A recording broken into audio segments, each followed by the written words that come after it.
SJC-10005, Commonwealth versus Pena.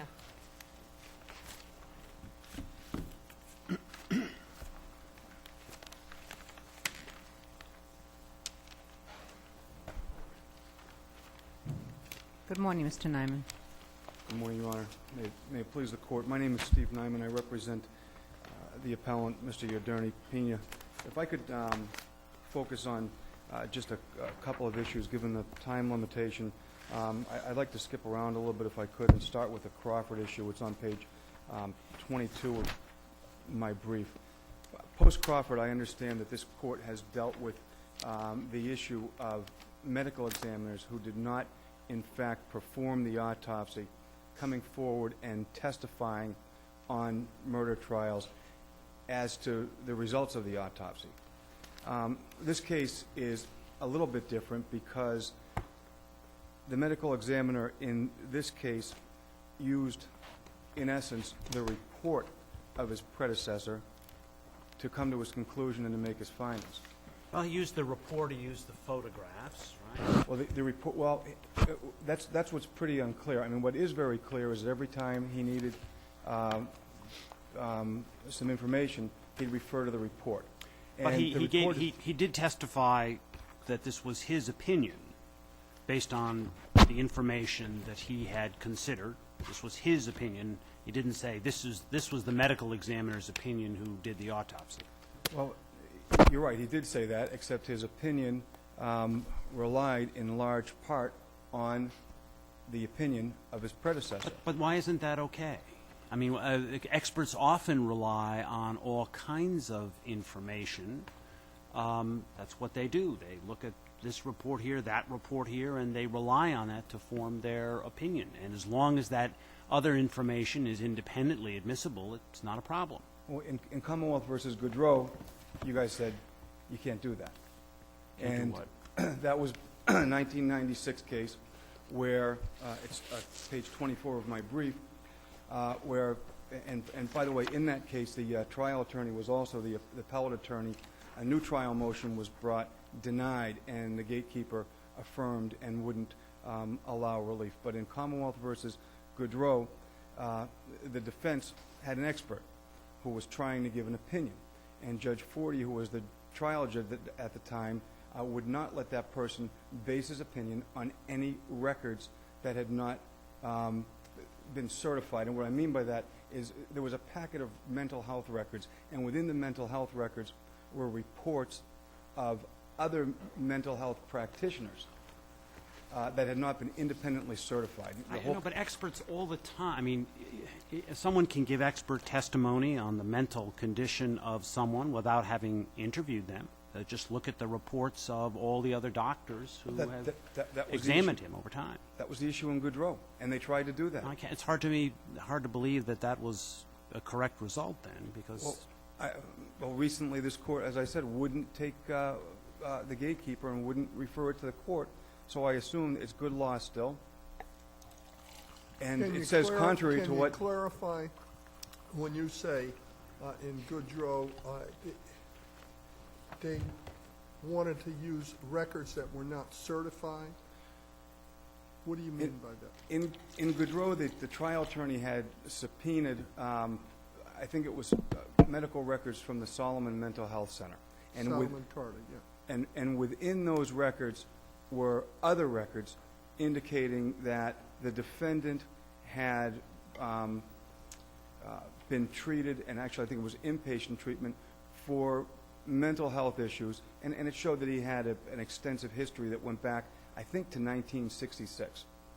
And the doctor, the expert in that case, who was testifying, was basing his or her opinion, I forget if it was a man or woman now, of Mr. Goodrow's mental condition, in part on those prior commitments and medical records. And the judge said, no, you can't do that. There has to be an independent foundation for those. You can't rely on them. They're inadmissible hearsay, and I will not let the witness testify to that. This court affirmed that in 1996. And this court would not hear argument on it after I brought a new trial motion that was denied on that issue. and then brought the gatekeeper. So that's good law. And what I'm arguing in this case is if that's good law, then certainly these medical examiners can't come forward now and testify in large part to what their predecessor opined. And that's exactly what happened here. What's the practical consequence in this case, given that the entire defense was not that he didn't kill her, but that his mental state was not that of first-degree murder? Well, number one is bad precedent. As a matter of what consequence here, well, it might address the issue of extreme atrocity or cruelty, because the medical examiner was talking about the time it would take to inflict these wounds, which is one of the Well, there are main 51 stab wounds. 51 stab wounds. We know that takes some time. Well, he said it takes some time. 3 to 10 minutes, I think was something like that. Is that what the examiner said?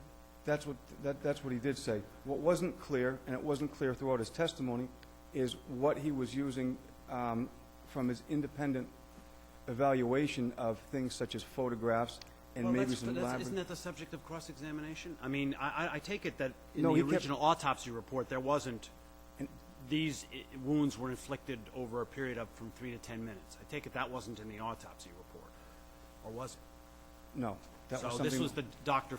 Was it Dr. Flumenbaum in this case? Blumenbaum. He was opining based on his review of the number of the stab wounds, the position, all of those things, and the combination between whatever he was looking at, lots of different injuries here, that would have taken from 3 to 10 minutes. Why Right. isn't that an opinion that can be attacked like any other opinion? I don't. What do you I- base that on, Doctor? I- How can you reach that conclusion? I don't say for one second that there are certain aspects of his testimony that, independently viewed, would not be a Crawford violation. But he kept referring back to Flomenbaum's report. There's no need to do that if you're making an independent assessment, and Goodrow prohibits it. Now, what doesn't happen in this case is no one distinguishes what aspects of his testimony are predicated on his independent review of some of the objective evidence, such as photographs or lab reports, and what is predicated on the subjective material, such as Dr. Cannon's autopsy report. And that's an issue. And it's a problem that keeps arising in the trial court, always in murder cases, and it's something that should be addressed, and it's something that should be settled, and certainly, Let me go back to the question Justice Gantz asked for a moment. Was it challenged? Was there any other challenge to the murder indictments other than mental incapacity? no, that was it. And essentially, there was So it wasn't By virtue- raised that it wasn't contended that this wasn't extreme atrocity and cruelty, for example. it was to the extent that the mental capacity can reduce it Right. to a second. It was challenged, but there was a concession, at least, that this was a second. But Okay. the argument was that it wasn't a first, which really gets into the next argument, which is begins on page 28 of my brief, and that's counsel's effectiveness or lack thereof in this case for failing to turn over the Holy Family Hospital records. Those are an absolutely critical part of this case, because those records show that prior to his arrest, subsequent to the murder and prior to Mr. Pena's arrest, he checks himself into a hospital because he's hearing voices and has some issues. Yeah, help me What is- understand what is- that. The timing of it perplexes me. He was indicted on May 27th of '04. Right. August 3rd, he apparently goes to a police station and reports that he's Hearing voices. hearing voices, and the police transport him to Holy Family, Correct. not checking to see whether there's any outstanding warrant against him. No. Apparently, I see. Okay, Well, so and the assumption is that they were just concerned about his mental health and had no reason to believe that there were any pending criminal matters. Now, I think he'd been indicted in his absence at that point, but regardless, he checks himself in. There's no indication he's aware that there's a pending indictment. And critical to those records is the notation that the medical practitioners do not believe he's malingering.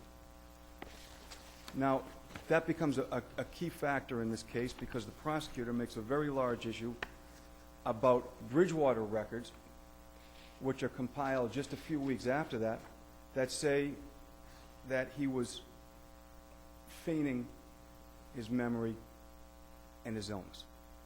And the prosecutor is relentless through the course of trial in making sure that the jury understands this. He devotes a large portion, I think it's pages 131 to 137 of his summation on this particular issue. Now, defense counsel believed that she had turned these over, but essentially conceded that maybe she didn't at the time.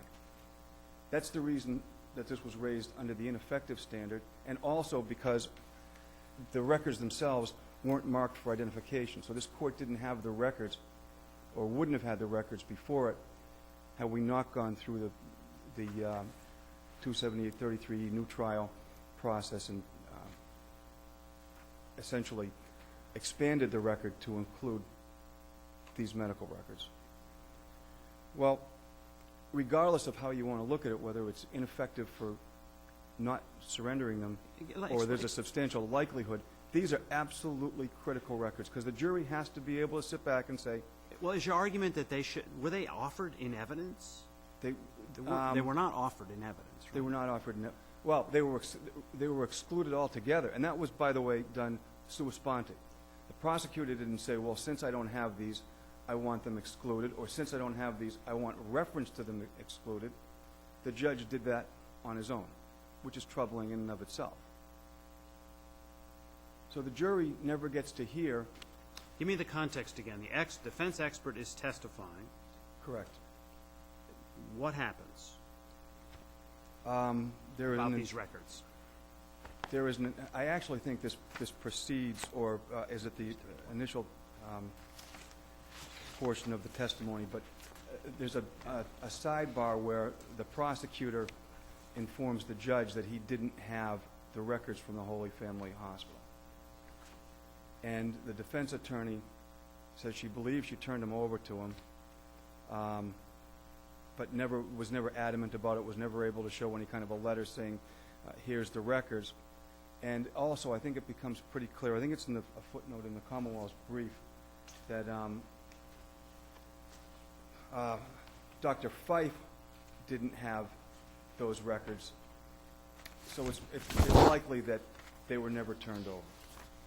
And I'm conceding that they were never turned over. But it appears as if Dr. Brendel was permitted to testify to his opinion based in part upon those records. He just couldn't specifically reference them in his testimony. But that's critical, where someone's saying, and the prosecutor's saying, this guy's making this whole thing up. He's not this mentally ill. He doesn't have this problem. What he did was vicious and cruel and inexcusable altogether. And the defense has independent evidence that says he is mentally ill, and he does have a problem, and he checked himself into a hospital, not in anticipation of litigation, and the hospital found that he has these issues, and he's not malingering. That issue just never goes away throughout the course of this trial. And do we have those records anywhere? Are they part of the record? Yeah, they're part of the, I incorporated, they're part of the appendix. I think it's the only. Well, if they were Pages marked at the 30 motion for a new trial, we'll get them, because we get everything. I see I- page I said if they were marked at the motion for the new trial, we'll get them, because we get everything. Yeah, they're actually, there was no hearing on that, but they're pages 30 through 33 of my appendix. So you've got them all in there. But the jury never had an opportunity to hear any of this. If I can move on to the next issue. I had mentioned Dr. Fife. And the Commonwealth opted, for whatever reason, not to present Dr. Fife in opposition to the defendant's expert witness. But the prosecutor did, in fact, and this is on page 36 of my brief is where this issue starts, the prosecutor did, in fact, during his cross-examination of Dr. Brindell, get into her review of Dr. Fife's report. So, and I used the word cleverly in my brief. I mean, it was good lawyering on the part of the prosecutor. He was bringing some stuff up, but through that he was again able to get into the Bridgewater records. Well, then in his summation, the defense attorney makes an issue to the jury of the prosecutor not presenting Dr. Fife. And that's perfectly proper comment. The judge, again, sua sponte, interrupts and instructs the jury, members of the jury, this is on page 38, Mr. Rones argued that the Commonwealth's expert couldn't rebut the defense expert. That's why you didn't hear from her, the Commonwealth's expert. As I told you, you can only consider the evidence that's properly introduced during the course of the trial. Can I ask you a question? Did the prosecutor in opening statement say you'll hear from an expert called by the Commonwealth? I don't believe so. So how did it get before the jury that the prosecutor had an expert? The prosecutor brought it up in his cross-examination of Dr. Brindell. I see So what you he opened himself up to it. So, and I say the fact that he wanted to be clever about it and elicit it in the first place is okay. missed that. And as I said, that's probably pretty good lawyering, but it backfired in this case. And the prosecutor then made very appropriate comment in his summation. Because you don't only consider the evidence, but you can also consider the absence of evidence, particularly where it's the Commonwealth's burden to prove beyond a reasonable doubt that he was not mentally ill and that this isn't a second, but is a first-degree murder. But I assume that that the defense counsel had a copy of Dr. Fife's report. I don't know if defense counsel had a copy because there wasn't one in the file, but I think that goes to the court, and defense counsel had an opportunity to review it. Okay, and did Dr. Fife opine in her report that he was not psychotic and was in command of his faculties at the time of the murder? It's my understanding that not in those words, but that Dr. Fife's testimony certainly wasn't favorable to the defense. Otherwise, the defense would have called Dr. Fife as well. So why is it fair then to infer, for the jury to infer that if Dr. Fife had testified, her testimony would have been favorable to the defense when her report does not so indicate? Well, it's the Commonwealth's burden to present evidence and to prove their case beyond a reasonable doubt. And the fact that they have evidence that may not be favorable to the defendant but isn't disclosed to the jury doesn't mean that the defense can't turn around and argue that the Commonwealth doesn't have this evidence. And Well, by the way, certainly the defense can argue that the Commonwealth hasn't produced any evidence on the subject, right? I mean, that's okay. Aren't you really, isn't the defense counsel making a missing witness argument here? And haven't we said that before you make that, you essentially have to get permission from the judge, you have to lay a foundation? And isn't that what didn't happen here? in terms of what? I mean, essentially, defense counsel is making, I guess, a missing witness argument. No, There's a missing witness here, and you should infer from the fact that the witness wasn't called that the witness's testimony would have been unfavorable. I don't think so. And the Commonwealth mentions that in its brief and says that I think the word that the Commonwealth uses is notably on appeal. Counsel does not raise missing witness. And that is notable because we're not talking about a missing witness. We're talking about an absence of evidence. And you have, there's a distinction. I think you can argue absence of evidence, but I'm not sure that you can argue that they didn't call this person because they didn't call this person. You can infer that the testimony would have been adverse. That's I think a classic missing witness argument. Well, you can infer that since they didn't produce any evidence to the contrary, they didn't have any.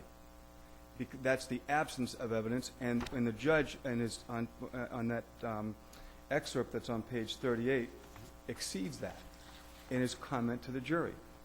He goes a little farther. So, and I'm not conceding this, but if you want to take the first half of his statement that Mr. Rones argued the Commonwealth's expert couldn't rebut, that's fine. Again, I'm not conceding it, but then, as I told you, you can only consider the evidence that properly introduced during the course of the trial. Absence of evidence is absolutely critical, and he didn't mention that. And what he's saying is disregard everything that Mr. Rohn said, and that's inappropriate.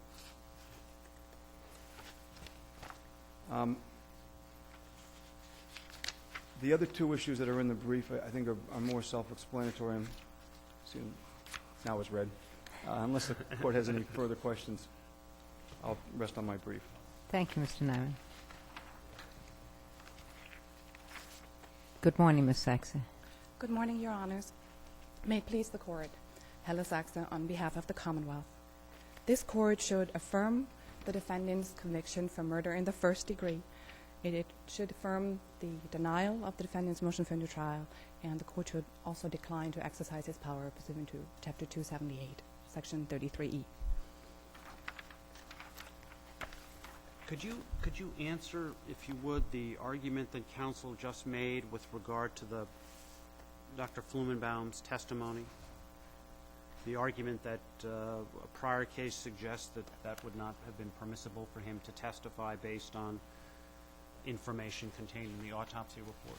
Yeah, I suggest that is contradicted by this Court's recent decision in Nardi, and also the decision in Commonwealth v. Markford, 437 Mass 331, where the Court said that a medical expert can base an opinion on facts or data, not on evidence, if they are independently admissible and are a permissible basis for an expert to consider. And in Nardi, this Court said that an autopsy report is in fact a permissible basis for an expert to consider. So is this inconsistent with Commonwealth versus Goudreau? I don't have Goudreau in front of me, so I don't honestly know. I don't believe so, because the nature of the underlying records is simply different. And All right. I would suggest that the defendant's argument with regard to Goudreau would undermine his claim that defendant properly called Dr. Brendel as an expert in this case, who based her opinion on the medical records of the defendant and her review on that, and she was properly allowed to testify, and I believe that the defendant would like to keep her testimony intact in this case. Ms. Saxe, I know you haven't cited Goodlow, so I don't expect you to be that familiar with it, but is it your...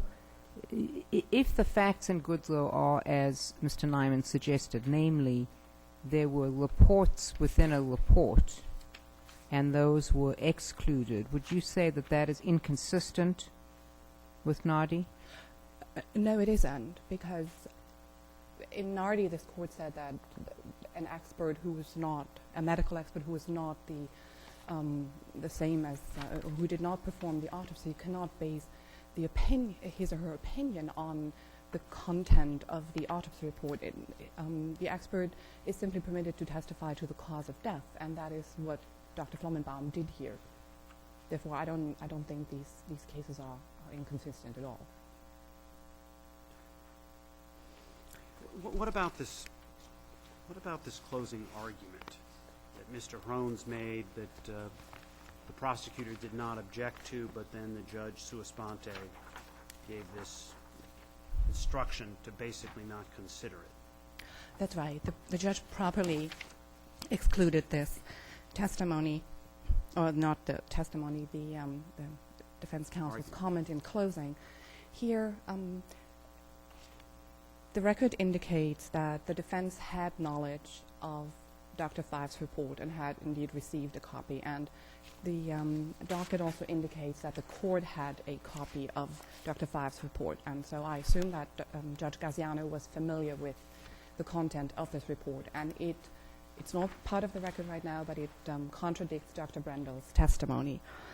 And here the prosecutor had brought out one aspect of Dr. Five's report on cross-examination of Dr. Brendel, and in fact, Dr. Five had suggested in her report that the defendant's diminished use of alcohol and drugs improved his sleep problems and improved his mental, his What would have depression. been permissible? The jury now knows that the Commonwealth has retained an expert. They know that because the Commonwealth raised some questions. It came up in questioning that they were making.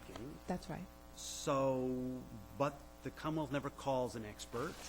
Exactly. So can't defense counsel say, you know, The Commonwealth hasn't produced any experts here to contradict Dr. Brendel's analysis.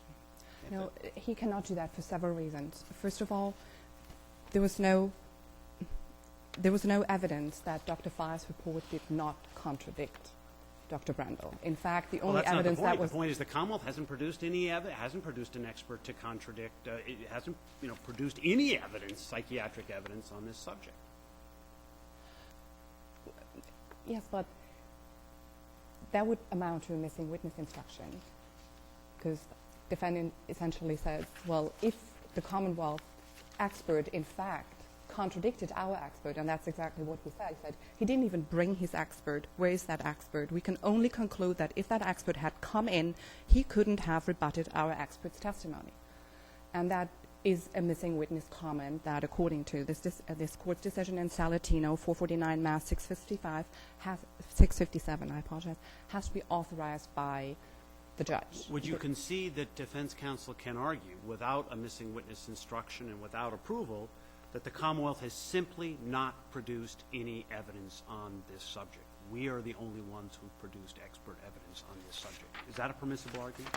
It is, in theory, a permissible argument, but in this case, there was evidence that the Commonwealth did have an expert. And that's not the point. And the fact that they haven't this expert contradicted Dr. Brendel. I understand why you suggest this argument here goes beyond the hypothetical I just posed you and suggest you should draw an inference from the failure to call this doctor. But isn't it okay? I mean, is it okay for defense counsel to say the Commonwealth has the burden of proving, sanity here, and they haven't called any expert to testify on that subject? Isn't that okay? In theory it is, but if defense counsel, as here, knows that the Commonwealth has an expert and knows that this expert contradicts the defense experts, defense counsel cannot stand up and argue that the Commonwealth does not have an expert who contradicts the defense expert. Can't even argue that they haven't called an expert to contradict the defense experts? Well, that would be obvious to the jury that the Commonwealth hasn't called an expert. So why is it a problem to make that point? Because the defense counsel is making a false statement to the jury. No witness has been called. No, he's not saying no witness has been called. He's saying no witness. There is no. The Commonwealth doesn't have a witness who contradicts our witness, and he knows that that was false. The Commonwealth has not called any witnesses to contradict our witness. That's a true statement. They haven't. That is a true statement. And why can't that be argued? Well, that can be argued, but that's not what was argued here. Okay. I'm just wondering where the line is. With regard to the Holy Family Hospital records, I'd like to refer the court to Record Appendix pages 30 through 33, and those records are not in the defendant's name. They are in the name of a person, Jimmy Perez, born in 1975. The defendant was born, I believe, in 1973, although there's also one mention in the record. Are you claiming that they don't pertain to this defendant? The defense claims they do. There's no evidence in the record that these records in fact pertain to this defendant. And in fact, the court has made several attempts to, made one attempt to get these records from Holy Family Hospital for defendant Yoderney Pena, and it received a note from Holy Family Hospital that they don't even have records. That explains why the Commonwealth didn't know about these records, because they're not in the defendant's name. Can I explain? Is there any doubt that the defendant went to Holy Family that day? It's all based on... Did he say he did? He said to Dr. Brendel, I assume, and she testified. Did the police send him to Holy Family? I don't know. That's also came in through Dr. Brendel's report.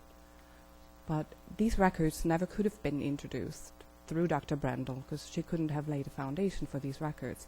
And it would have been absolutely fatal to the defendant's case if they had been introduced, because at best they would have shown that at a point in time when the defendant had already been indicted and the police were actively looking for him, he went to a hospital to get out of police. No, he went to the police station.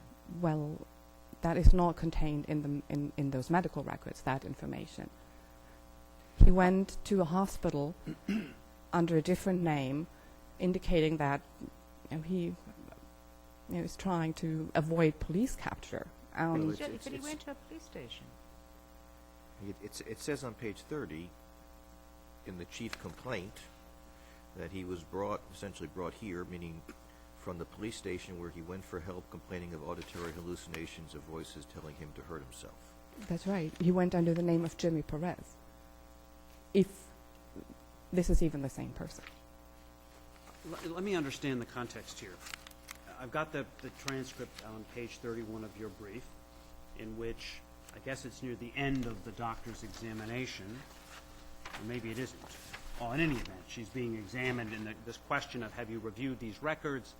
How are they relevant to your opinion? I assume the doctor's already given her opinion. And then